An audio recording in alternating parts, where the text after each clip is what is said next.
إن الحمد لله نحمده ونستعينه ونستغفره ونؤمن به ونتوكل عليه ونعوذ بالله من شرور أنفسنا ومن سيئات أعمالنا ومن يهده الله فلا مضل له ومن يضلله فلا هادي له وأشهد أن لا إله إلا الله وأشهد أن محمدًا عبده ورسوله. أعوذ بالله من الشيطان الرجيم. بسم الله الرحمن الرحيم. يا أيها الذين آمنوا اتقوا الله حق تقاته ولا تموتن إلا وأنتم مسلمون. يا أيها الناس اتقوا ربكم الذي خلقكم من نفس واحدة وخلق منها زوجها وبث منهما رجالا كثيرا ونساء واتقوا الله الذي تساءلون به والأرحام إن الله كان عليكم رقيبا.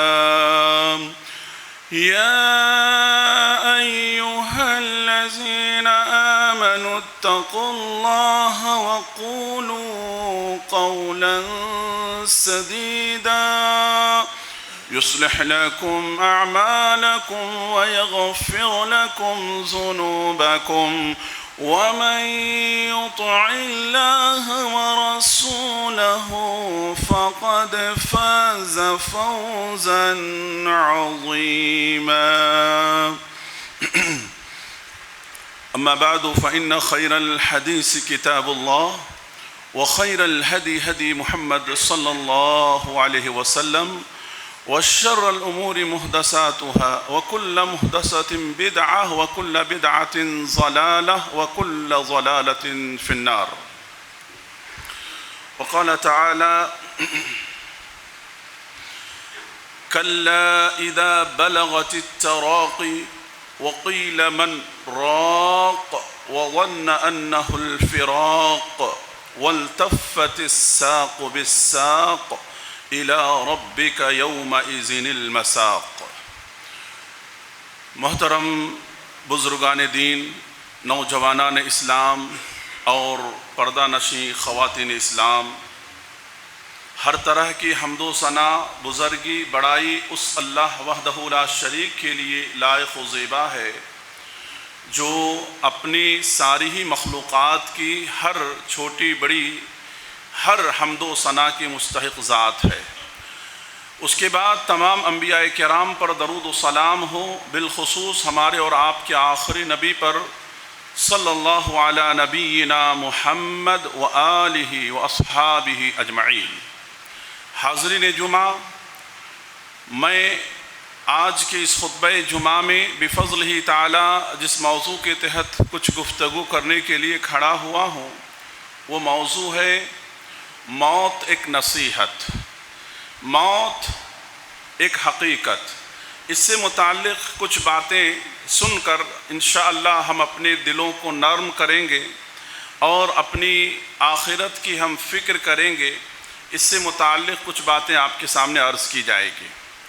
میرے بھائیوں، ابھی آپ کے سامنے سورۃ القیامہ کی جو آیت پڑھی گئی ہے، اس آیت کا آسان اور سیدھا سادھا ترجمہ یوں ہے، جو آیت پڑھی گئی ہے: کلا اذا بلغت التراقی، نہیں جب روح ہنسلی تک پہنچ جائے گی یا پہنچ گئی، اور کہا جائے گا کہ کوئی جھاڑ پھونک کرنے والا ہے اور جان لیا اس نے کہ یہ وقت جدائی ہے، یہ وقت جدائی ہے اور پنڈلی سے پنڈلی لپٹ جائے گی، آج تیرے رب کی طرف کوچ کرنا ہے یا تیرے رب کی طرف جانا ہے۔ میرے بھائیوں، یہ آیت کا ترجمہ تھا جو آپ کے سامنے بیان کیا گیا۔ ان آیتوں کی روشنی میں موت سے متعلق کچھ باتیں آپ کے سامنے میں عرض کرنے کی کوشش کروں گا۔ میرے بھائیوں، ابھی جو آیت کریمہ پڑھی گئی ہے سورۃ القیامہ کی، ان آیتوں میں اللہ تبارک و تعالیٰ نے انسان کے موت کے وقت کی بے بسی کو اللہ نے بیان کیا ہے۔ انسان کتنا بے بس ہوتا ہے، انسان کتنا عاجز ہوتا ہے، انسان کی بے بسی کیسی ہوتی ہے۔ کہا جا رہا ہے، قرآن کہہ رہا ہے یہاں پر کہ جب انسان کی روح اس کے پھسلی تک پہنچ جاتی ہے اور اسے اس بات کا یقین ہو چلتا ہے کہ اب یہ دنیا مجھے چھوڑنی ہے، اب میں اپنوں سے، اپنے بیوی بچوں سے، اپنے گھر والوں سے، اپنے رشتہ داروں سے، تمام سے میں اب جدا ہونے والا ہوں، اس بات کا اسے احساس اور اس بات کا اسے یقین ہو چلتا ہے۔ اور موت کی کیفیت بیان کر رہا ہے کہ قرآن اس وقت انسان کی پنڈلیاں، یعنی انسان اپنے پیر کو زمین سے رگڑنے لگتا ہے۔ یہ بے بسی گھر والوں کی ہوتی ہے، یہ بے بسی رشتہ داروں کی ہوتی ہے، تمام دیکھ رہے ہوتے ہیں، چاہتے ہیں کہ ہم اس کو بچائیں، چاہتے ہیں کہ ہم اس کے لیے کچھ کریں، لیکن کچھ کرنے کی صلاحیت نہیں، طاقت نہیں۔ اس سے بڑی بے بسی تو اس معالج کی ہوتی ہے، اس حکیم کی ہوتی ہے، اس ڈاکٹر کی ہوتی ہے جو اپنی ساری طاقت، سارا علم، ساری قوتیں لگا دیتا ہے، جس کے اوپر تمام لوگوں کی امیدیں ٹکی ہوئی ہوتی ہے کہ اس کی طرف سے کچھ امید کی کرنیں، امید کی کچھ باتیں، امید کی کچھ نصیحت، امید کی کچھ چیزیں ہماری طرف آئے گی، لیکن وہ ڈاکٹر بھی بے بس ہوتا ہے، عاجز ہوتا ہے۔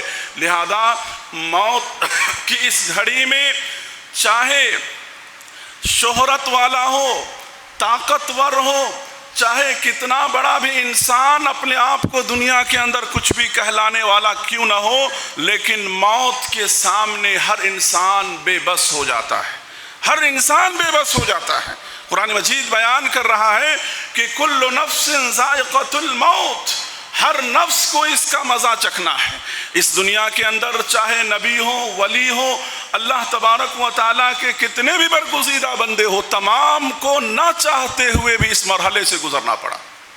اور موت ایک ایسی اٹل حقیقت ہے جس کا دنیا کے اندر کسی نے انکار نہیں کیا، ہر چیز کا لوگوں نے انکار کیا۔ انکار کرنے والوں نے تو اللہ کا بھی انکار کیا، انکار کرنے والے نے تو نبیوں کا انکار کیا، انکار کرنے والوں نے اللہ کی کتابوں کا انکار کیا، لیکن آج تک دنیا میں کسی نے اگر کسی چیز کا انکار نہیں کیا ہے تو وہ موت کا انکار نہیں کیا ہے۔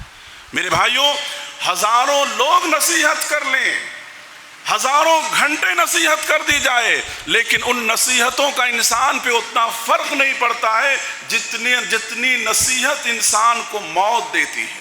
کیا ایک موت ہوا گھر کے اندر، کیا وفات ہوئی گھر کے اندر، کیا وفات ہوا عزیز و اقارب کا کسی میں سے، یہ چیز انسان کو بدل دیتی ہے، انسان کے دل و دماغ کو چینج کر دیتی ہے۔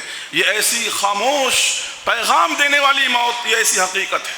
لہذا اللہ کے رسول صلی اللہ علیہ وسلم نے اپنی صحیح حدیث کے اندر بیان فرمایا کہ لوگوں، کثرت سے موت کو یاد کرو۔ موت جو انسان کی دنیاوی زندگی کی تمام لذتوں کو توڑ دینے والی چیز ہے۔ بتاؤ میرے بھائیوں، اگر موت کا یاد آ جائے، موت کا اگر تصور ہمارے دل و دماغ کے اندر آ جائے، بتاؤ دنیا کے اندر کتنی بھی مزے کی چیز کیوں نہ ہو، کتنی اچھی سے اچھی چیز کیوں نہ ہو، انسان کے سامنے اس کی لذت ختم ہو جاتی ہے، اس کی لذت ختم ہو جاتی ہے۔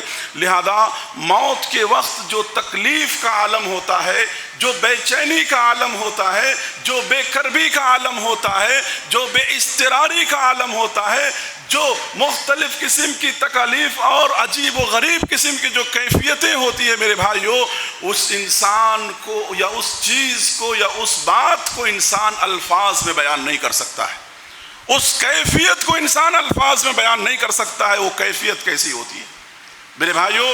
لہذا موت کے وقت سکون اور اطمینان اس بندے کو نصیب ہوتا ہے، موت کے وقت سکون اور اطمینان کی موت اس انسان کو نصیب ہوتا ہے جو انسان عقیدہ توحید کے راستے سے موت کے دروازے تک پہنچا ہے، جو انسان کتاب اللہ اور سنت رسول پر عمل کرتے ہوئے موت کے دروازے پر پہنچا ہے، جو انسان نماز روزہ حج زکوٰۃ کے ذریعے سے موت کے دروازے پر پہنچا ہے، جو انسان دنیا میں عدل و انصاف کے راستے سے موت تک پہنچا ہے، ایسے انسان کو قرآن مجید کہتا ہے کہ موت کے وقت ان کو اطمینان حاصل ہوتا ہے، سکون حاصل ہوتا ہے۔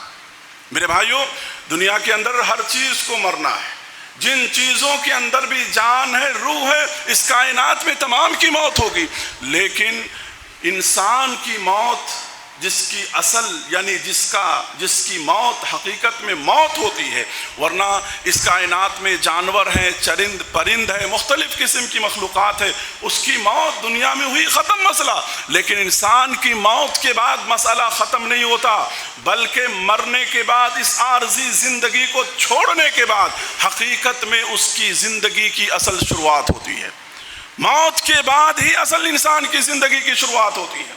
قرآن مجید نے ایک مومن کی موت اور ایک کافر کی موت، نافرمان کی موت، جس نے اللہ رب العالمین کے ساتھ شرک کیا ہے، اللہ کو ناراض کیا ہے، نافرمانی کی زندگی گزاری ہے، گناہ کی زندگی گزاری ہے، ان دونوں کی موت کی کیفیت کو قرآن مجید نے سورۃ النحل 14ویں پارے کے اندر اللہ رب العالمین نے بیان فرمایا ہے۔ ان آیتوں کو اللہ رب العالمین نے بیان فرمایا ہے۔ رب العالمین بیان فرماتے ہیں کہ الذین تتوفاہم الملائکۃ طیبین یقولون سلام علیکم، جب بندہ مومن کی موت کا وقت آتا ہے، اللہ کے ملائکہ پہنچتے ہیں، اللہ کے فرشتے وہاں پہنچتے ہیں، اور اللہ کے فرشتے اس پاک باز انسان سے، پاک روح سے، اللہ کے فرشتے کہتے ہیں سلام علیکم، اللہ کے بندے تم پہ سلامتی ہو۔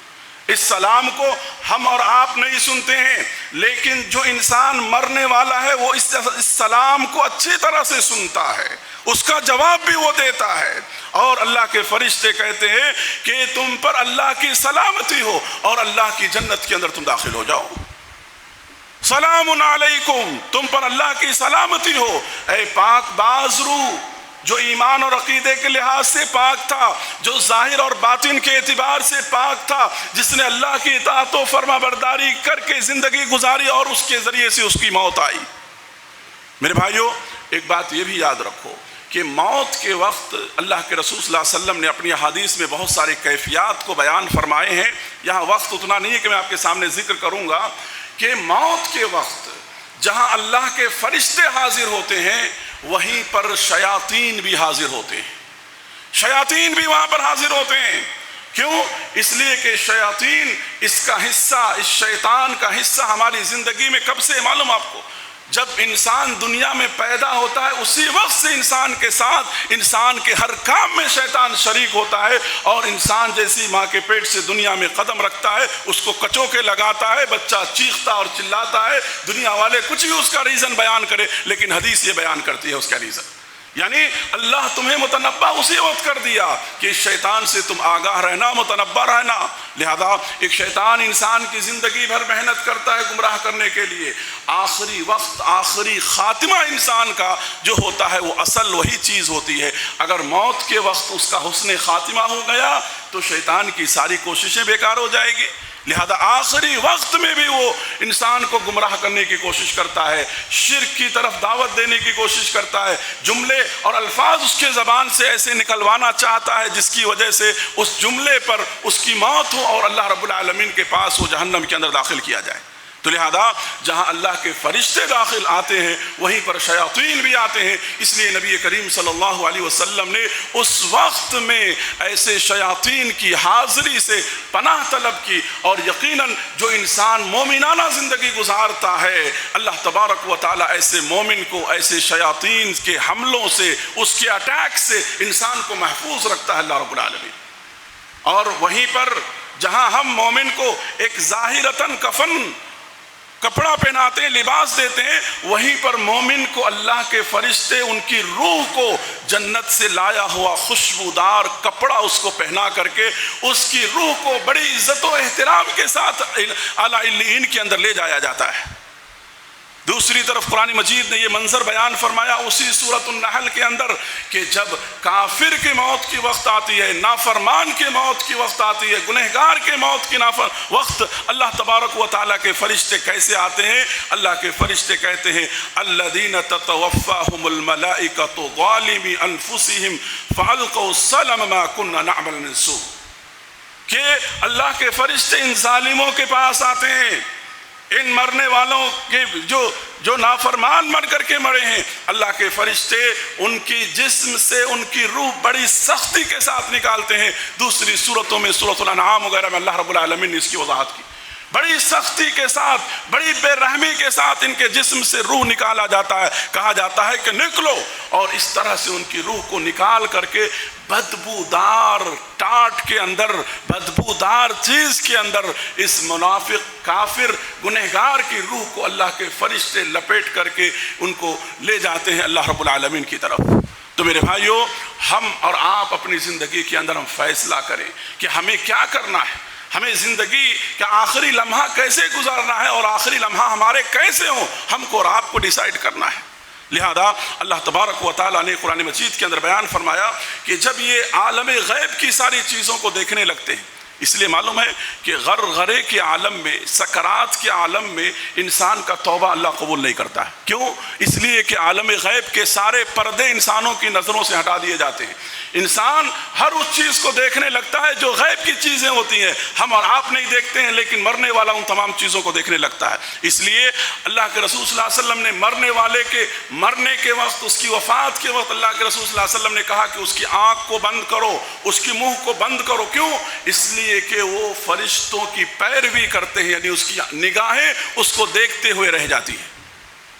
یہ اللہ کے رسول صلی اللہ علیہ وسلم نے اپنی حدیث میں بیان فرمایا۔ لہذا کہا کہ جب اللہ کے فرشتے ان ظالموں کے پاس آتے ہیں تو ان ظالم یہ کیا کہنے لگتے ہیں کہ ہم نے کچھ غلط کیا ہی نہیں، یہ وہاں بھی جھوٹ بولنے کی کوشش کریں گے، اور کل قیامت کے دن اللہ رب العالمین سے کہیں گے۔ اللہ تعالیٰ نے سورۃ المومنون کے اندر اس بات کا ذکر کیا، حتی اذا جاء احدهم الموت قال رب ارجعون، کہ پروردگارا ہم نے دنیا کی زندگی کو سمجھا نہیں، اللہ ہم نے تیری نافرمانی کی زندگی گزاری، ایک چانس دے دے پروردگارا، ایک بار دنیا کے اندر جانے کا مہلت اور موقع دے دے۔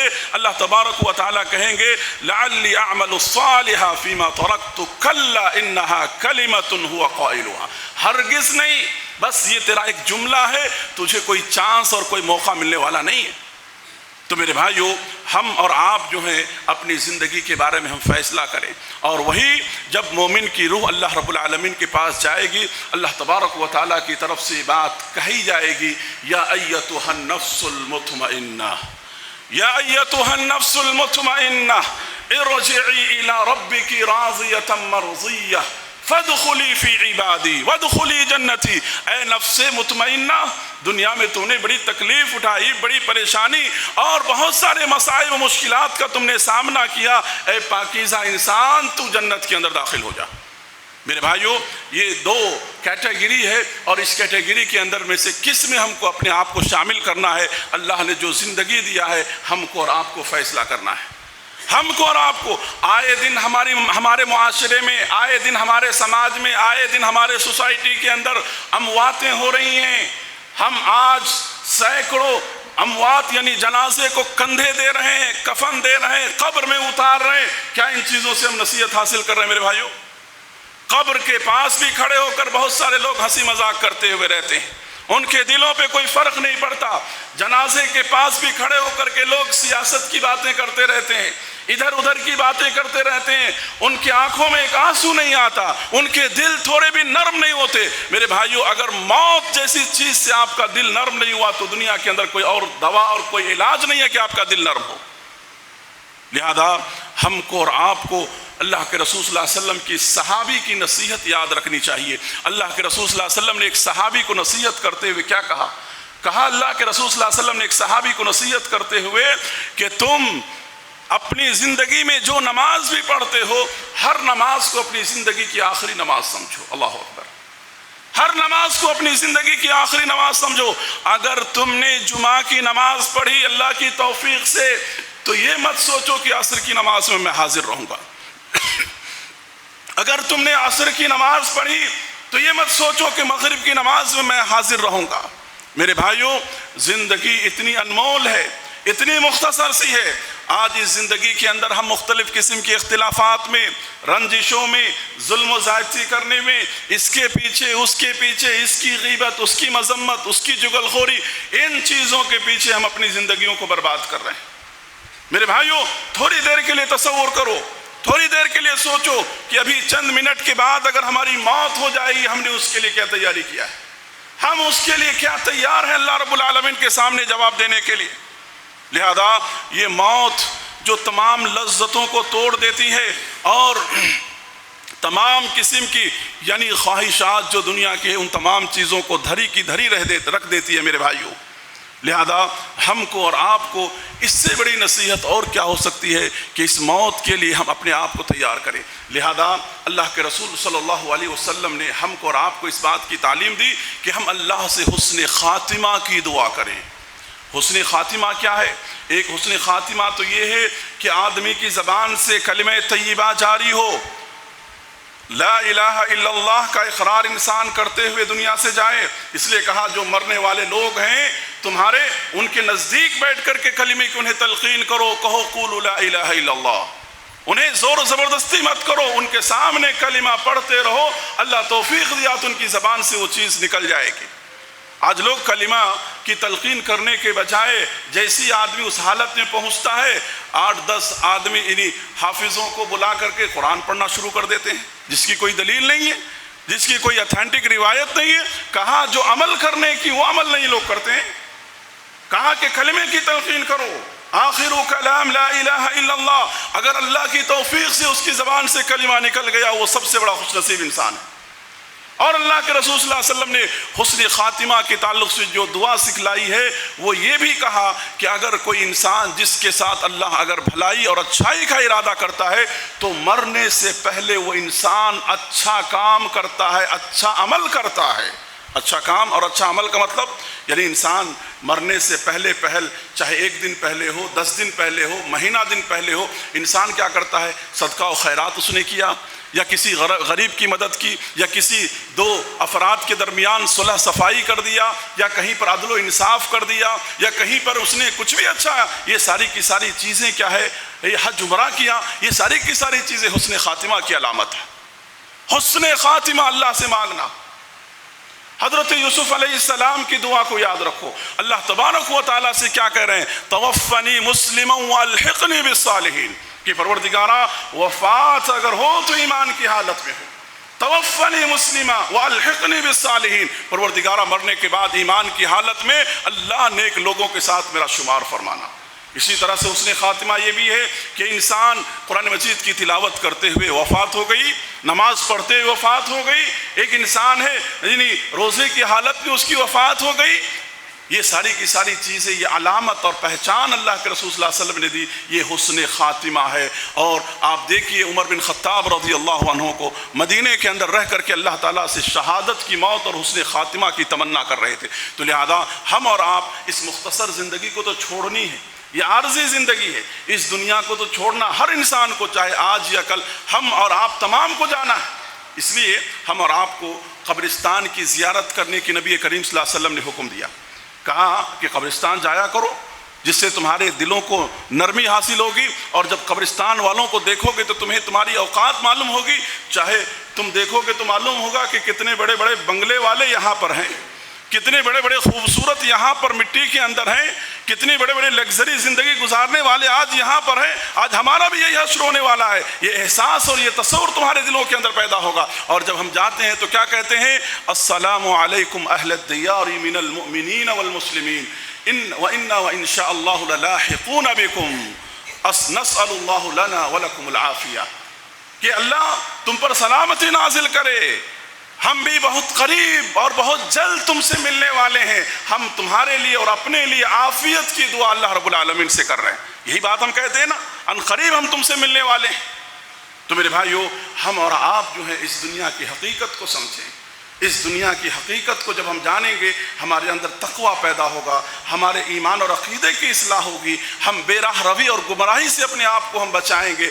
اگر ہم نے ان چیزوں کو چھوڑ کر کے، جیسے کہ آج کل کے نوجوان دین سے اتنا بیزار ہو چکے ہیں، آج کل کی نوجوان لڑکیاں دین سے اتنا بیزار ہو چکی ہیں، دین سے دوری، دین سے کوئی تعلق نہیں، ماڈرن زندگی گزارنے کے پیچھے پڑی ہوئی ہے. اگر اسی برائی اور گناہ کے کاموں میں موت آئے تو اللہ کے پاس کیا جواب دو گے؟ سوچو میرے نوجوان بھائیو، رات بھر بیٹھ کر کے اپنے موبائل پر، یوٹیوب پر، انسٹاگرام پر، فیس بک پر غلط چیزوں کو دیکھ رہے ہوتے ہو، اور اسی حالت میں تمہیں نیند لگ جاتی ہے. اور دوبارہ اگر تمہاری نیند نہ کھلے، کوئی گانا سن رہا ہے، غلط چیز سن رہا ہے، اور اسی حالت میں اگر موت آ جائے تو اللہ رب العالمین کے پاس کیا جواب دو گے؟ کوئی نشہ کر رہا ہے، کوئی ڈرگس کر رہا ہے، کوئی گانجا استعمال کر رہا ہے، اسی حالت میں موت آ گئی، اللہ رب العالمین کے پاس کیا جواب دو گے؟ کوئی گارنٹی ہے کہ ہماری زندگی، ہم اس برائی کو جو کر رہے ہیں، اس کے کرنے کے بعد مجھے توبہ کرنے کا موقع ملے گا؟ اور موت کے لیے کوئی عمر نہیں ہے، کوئی وقت نہیں ہے. میرے بھائیو، یہ مت سوچو کہ ابھی ہماری عمر مزاح کرنے کی 18 سال 15 سال 20 سال 25 سال ہے، ابھی ہماری پوری عمر بچی ہوئی ہے. نہیں میرے بھائیو، ہرگز ایسا مت سوچو. آپ کو اور ہم کو معلوم ہے اس بات کا. بڑے دکھ کے ساتھ ایک بات میں آپ کو کہوں کہ ایک جوان سال بچہ، تقریباً 17 یا 18 سال کا، شامیر نام کا ایک لڑکا، جو ہمارے مدرسے کا اولڈ اسٹوڈنٹ تھا، اللہ اکبر، بڑا نیک بچہ تھا، ہمارے پاس پڑھے، 5 سال ہم نے اس کو پڑھائے، اخلاق و کردار کا بڑا اچھا بچہ، بڑا با اخلاق بچہ تھا. آپ کو معلوم ہے لاسٹ جمعہ وہ تھا، آج وہ نہیں ہے، کل اس کی وفات ہو گئی. اچانک چھوٹے سے حادثے میں گرا اور اس کی وفات ہو گئی. سوچو میرے بھائیو، ابھی جوان سال، ماں باپ نے کتنی امیدیں اس سے لگائی ہوئی تھی. آج ان کے ماں باپ کے دلوں پہ کیا گزر رہا ہوگا؟ میرے نوجوانوں، ذرا ہوش کے ناخن لو، سنبھالو اپنے آپ کو. کس بے راہ روی کے شکار ہو رہے ہو؟ کدھر جا رہے ہو؟ اللہ کے پاس حاضر ہونا ہے، اللہ کے پاس جواب دینا ہے. یہ جوان سال، یہ معصوم، جو دیکھیے اپنی زندگی کی بہت ساری تمنائیں اس کے دلوں میں چلے گئی، ماں باپ اس کے دل کیا کچھ سجائے نہیں تھے، سب چیز اس کے دل میں دفن ہو گئے. میرے بھائیو، اللہ سے دعا کرو اس بچے کے حق میں، اللہ اس کی مغفرت کرے. اللہ تبارک و تعالیٰ اس بچے کو اللہ اعلیٰ علیین میں اللہ جگہ دے، اور اللہ تبارک و تعالیٰ ان کے ماں باپ کو اس دکھ کی گھڑی میں اللہ صبر جمیل عطا فرمائے، ان کے گھر والوں کو اللہ صبر جمیل عطا فرمائے، اور اسی طرح سے جو بھی اس دنیا سے گزر گئے ہیں ان تمام کی اللہ مغفرت فرمائے، اور ان کے گھر والوں کو اللہ صبر جمیل عطا فرمائے. تو میرے بھائیوں، یہ دنیا ہم کو اور آپ کو پیغام دے رہی ہے، نصیحت حاصل کرو. اگر تم نے ان چیزوں سے نصیحت حاصل نہیں کیا، کوئی فائدہ نہیں ہے، بیکار ہے. لہذا ان چیزوں سے نصیحت حاصل کرو. کبھی تنہائی میں بیٹھ کر کے رو، کبھی تنہائی میں بیٹھ کر کے اپنے گناہوں کو یاد کر کے رو کہ اگر ہماری وفات آ گئی تو ہم نے اس کے لیے کیا تیاری کیا ہے. تو لہذا اللہ تبارک و تعالیٰ سے حسن خاتمہ کی تمنا کرنا، بار بار اللہ رب العالمین سے حسن خاتمہ کے تعلق سے دعا کرنا، اور یعنی بری موت سے اللہ کے رسول صلی اللہ علیہ وسلم نے بھی ہم کو آپ کو بچنے کی تلقین کی ہے. پناہ طلب کرنی چاہیے بری موت سے، اچانک کی موت سے، حادثے کی موت سے. اللہ کے رسول صلی اللہ علیہ وسلم نے ہم کو اور آپ کو دعا سکھلائی ہے، بڑی پیاری دعا ہے. کیا دعا ہے؟ اللہم انی اعوذ بک من زوال نعمتک وتحول عافیتک وفجاءت نقمتک وجمیع سخطک. اس دعا کو ضرور یاد کرو. کیا دعا کا مطلب ہے؟ اس کا معنی یہ ہے اللہم انی اعوذ بک من زوال نعمتک، اللہ میں پناہ طلب کرتا ہوں کہ تو نے جو مجھے نعمت دیا ہے اس کو تو چھین لے. اللہ جو نعمت دیا اس کو چھیننا نہیں پروردگارا. اللہم انی اعوذ بک من زوال نعمتک وتحول عافیتک، اللہ تو نے جو عافیت اور سکون کی زندگی تو نے دے رکھی ہے اللہ اسے بھی نہیں چھیننا، اسے بھی پریشانی کے اندر تبدیل نہ کرنا۔ وفجاءت نقمتک، اللہ اچانک نازل ہونے والے حادثے، اچانک سے آنے والی موت، اچانک سے لائق ہونے والی بیماری، اچانک سے لائق ہونے والی کسی بھی طرح کی پریشانی، اللہ تیری پناہ چاہتا ہوں۔ نبی کریم صلی اللہ علیہ وسلم اللہ سے پناہ طلب کیا کرتے تھے۔ لہذا میرے بھائیوں، ہمیشہ گھروں سے نکلتے ہو دعا پڑھ کے نکلو، گاڑی چلاتے ہو دعا پڑھ کے نکلو، اپنی زندگیوں کے اندر صبح شام کے اذکار کا اہتمام کرو۔ نصیب اور مقدر میں جو ہونا ہوگا، لیکن کم سے کم ہم دعا اور اذکار کے ذریعے سے کل کے دن تو ہماری کامیابی ہو جائے گی اللہ کے پاس۔ تو یہ کچھ حقیقتیں تھی جو آپ کے سامنے بیان کی گئی ہے۔ یہ موت ایک ایسی حقیقت ہے جو اچھوں کو سمجھیے سبق سکھلا دیتی ہے، اچھوں کو بدل دیتی ہے۔ لہذا اگر ہم نے ان چیزوں کے ذریعے سے بھی اپنے سخت دل کو اگر ہم نے نرم نہیں کیا، ان چیزوں کے ذریعے سے بھی اگر ہم نمازی نہ بنے، ان چیزوں کے ذریعے سے بھی ہم اللہ کا ذکر کرنے والے نہیں بنے، ان چیزوں کے ذریعے سے بھی ہمارے دل و دماغ میں اللہ کا تقوی اور خوف نہیں پیدا ہوا، تو پھر بھائی اللہ سے دعا اور توفیق کے علاوہ اور کچھ نہیں مانگ سکتے ہم۔ تو لہذا اللہ سے دعا کریں۔ اللہ رب العالمین سے ہم دعا کرتے ہیں کہ رب العالمین ہم کو آپ کو اس موت جیسی خطرناک چیزوں سے نصیحت حاصل کرنے کی اللہ ہم کو آپ کو توفیق دے۔ دنیا کے اندر جب تک تو اللہ ہم تمام کو قائم رکھ، اللہ ایمان کی حالت میں قائم رکھ، عقیدہ توحید پر قائم رکھ، شرک کی ضلالت و گندگی سے اللہ حفاظت فرما، اور ہمارا خاتمہ ہو تو حسن خاتمہ اللہ ہم تمام کو نصیب فرما۔ آمین۔ اقول قولی ھذا استغفر اللہ لی ولکم ولسائر المسلمین۔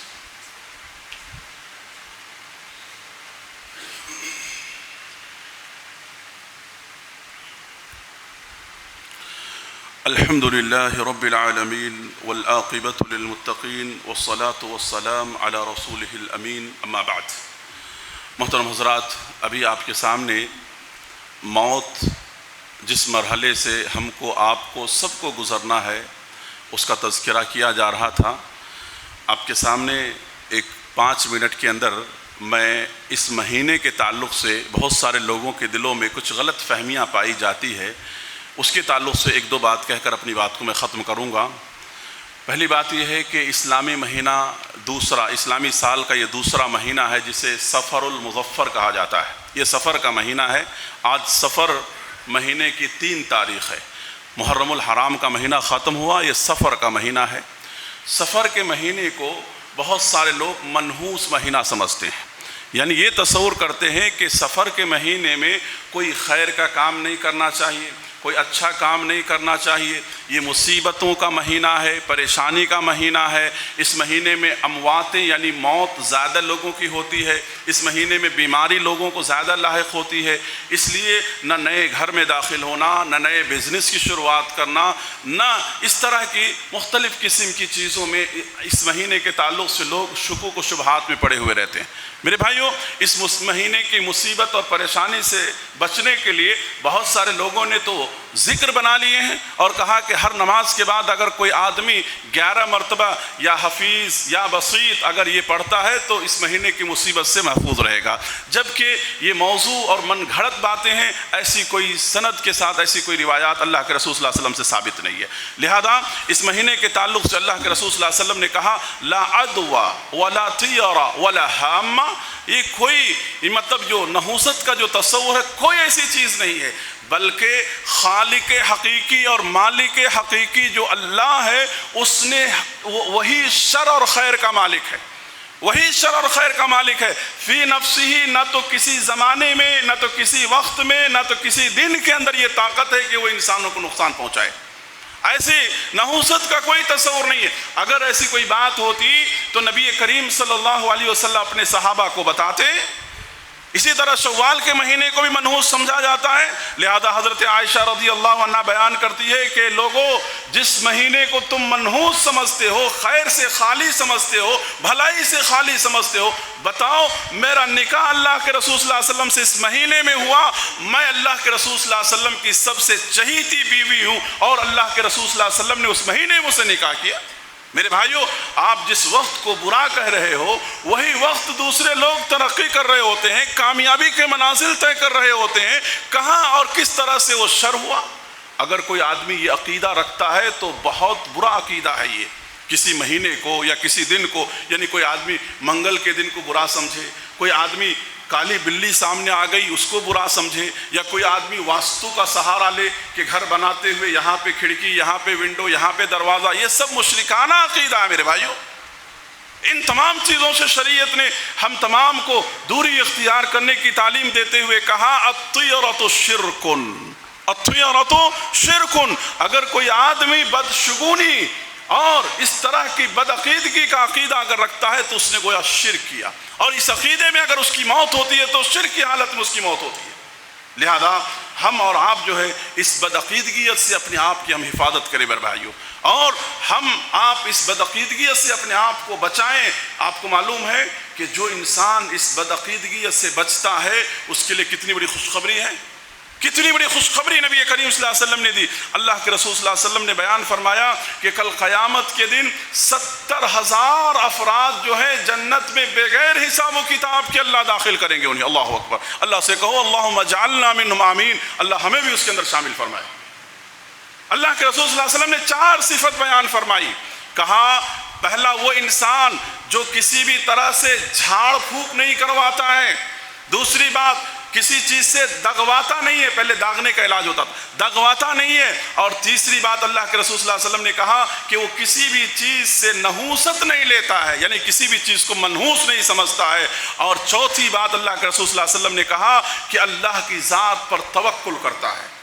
اللہ تعالیٰ نے ہم کو توکل جیسا ہتھیار دیا ہے، اللہ کے اوپر توکل کرتا ہے۔ اگر کسی کے اندر یہ 4 صفت پائی جاتی ہے اللہ تبارک و تعالیٰ انشاءاللہ اپنے فضل سے بغیر حساب کے اللہ جنت میں داخل کرے گا۔ اللہ اکبر۔ لہذا یہ عقیدہ رکھنا کتنا خطرناک عقیدہ ہے۔ آپ سوچئے کہ انسان اللہ تعالیٰ پر گویا انگلی اٹھا رہا ہے، اللہ سے بدگمانی کر رہا ہے، اور اسی کے بارے میں نبی کریم صلی اللہ علیہ وسلم نے حدیث قدسی کے اندر بیان فرمایا، صحیح حدیث ہے، اللہ کے رسول صلی اللہ علیہ وسلم بیان فرماتے ہیں یوزینی ابن آدم یسب الدہر وانا الدہر اقلب اللیل والنہار، کہ لوگ مجھے گالیاں دیتے ہیں، مجھے تکلیف دیتے ہیں۔ اللہ رب العالمین کہہ رہے ہیں کہ لوگ مجھے تکلیف دیتے ہیں، یعنی اللہ کی ذات کو ہم تکلیف دے رہے ہیں اپنے عمل سے۔ وہ کیسے؟ ہم زمانے کو برا بھلا کہتے ہیں کہ آج کا وقت صحیح نہیں ہے، آج کا دن صحیح نہیں ہے، یہ مہینہ صحیح نہیں ہے۔ یہ رات دن لانے والا کون ہے؟ اللہ کی ذات ہے، مالک حقیقی وہ ہے، تو تم گویا اللہ کے اوپر انگلی اٹھا رہے ہو۔ لہذا اللہ تبارک و تعالیٰ ایسے بندے کو کیسے معاف کرے گا؟ اللہ تعالیٰ ایسے بندے کو کیسے پسند کرے گا؟ لہذا یہ سفر کا مہینہ اس طرح سے بدنام ہے ہمارے سماج اور معاشرے کے اندر۔ صحیح عقیدہ اور صحیح چیز کو ہم رواج دیں، چونکہ یہ مہینہ شروع ہوا ہے اس لیے مناسب سمجھا کہ میں چند ایک باتیں آپ کے سامنے رکھ دوں اس مناسبت سے کہ کوئی گھر کے اندر حادثہ ہو گیا، کوئی نئی نویلی دلہن آئی، آنے کے بعد کوئی حادثہ ہو گیا، لوگ اس کو منحوس سمجھنے لگتے ہیں، اس کو برا سمجھنے لگتے ہیں۔ ولیعوذ باللہ، ایسی کوئی بات نہیں ہے۔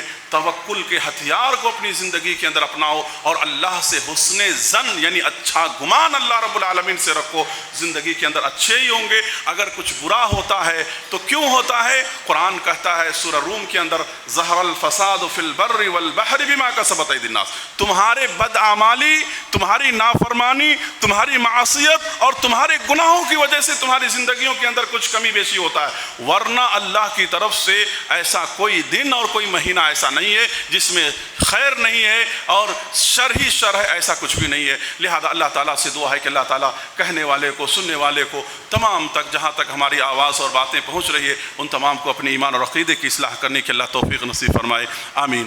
میرے بھائیوں، ایک اعلان یہ ہے کہ ہمارے مسجد کا جس طرح سے آپ تعاون ہر جمعہ کرتے ہوئے آئے ہیں، آج بھی آپ سے گزارش ہے کہ آپ زیادہ سے زیادہ تعاون کرتے ہوئے جائیں۔ اور ابھی میں نے خطبے کے درمیان میں کہا وہ بچہ جو شامیر نام کا، اس کے حق میں دعا کریں، خصوصاً ان کے والدین کے حق میں۔ آپ اندازہ کر سکتے ہیں کہ ایک جوان سال بچے کا وفات ہونا ماں باپ کے لیے کتنا بڑا دکھ اور پریشانی اور صدمے کا وقت ہوتا ہے، تو ان کی صبر کے لیے اور ان کی ثبات قدمی کے لیے اللہ سے دعا کریں کہ اللہ انہیں ثابت قدمی نصیب فرمائے اور انہیں ہمت و حوصلہ اللہ رب العالمین نصیب فرمائے، آمین۔ ان الحمد للہ نحمده ونستعینه ونستغفره ونؤمن به ونتوکل علیہ ونعوذ بالله من شرور أنفسنا ومن سيئات أعمالنا ومن يهده الله فلا مضل له ومن يضلله فلا هادي له وأشهد أن لا إله إلا الله وأشهد أن محمدا عبده ورسوله إن الله وملائكته يصلون على النبي اللهم صل على محمد وعلى آل محمد كما صليت على آل إبراهيم وعلى آل إبراهيم إنك حميد مجيد اللهم بارك على محمد كما باركت على آل إبراهيم وعلى آل إبراهيم إنك حميد مجيد عباد الله رحمني ورحمكم الله إن الله يأمركم بالعدل والإحسان وإيتاء ذي القربى وينهى عن الفحشاء والمنكر والبغي يعظكم لعلكم تذكرون اذكروا الله يذكركم ادعوه يستجب لكم ولذكر الله تعالى أعلى عز وتم وأهم وأكبر